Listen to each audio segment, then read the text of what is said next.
In a quiet, suburban neighborhood nestled beside a picturesque creek, the local Homeowners Association, HOA, made a decision that would soon prove disastrous.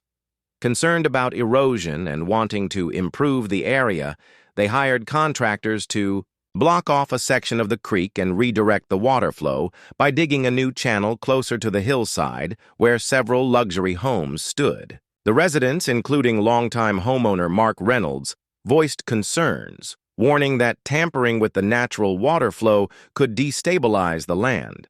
But the HOA dismissed the complaints, insisting their engineers had assured them the project was safe. Weeks later, heavy rains poured down, swelling the creek beyond its usual banks.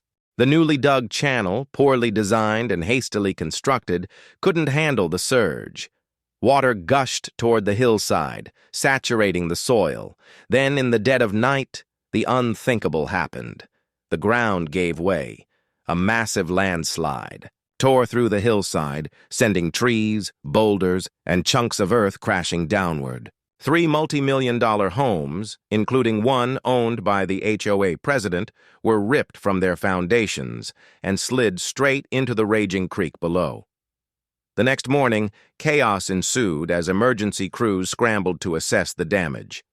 Mark stood with his neighbors, staring in stunned silence at the wreckage.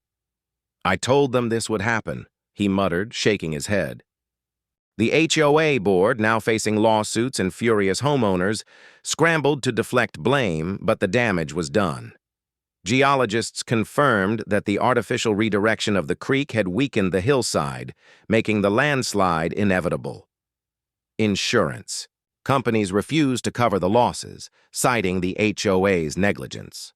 As lawsuits piled up and property values plummeted, the once pristine neighborhood became a cautionary tale.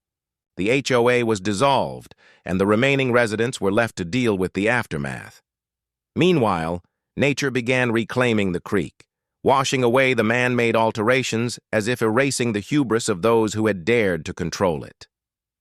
Mark and his neighbors could only watch, knowing that sometimes the best course of action is to leave well enough alone.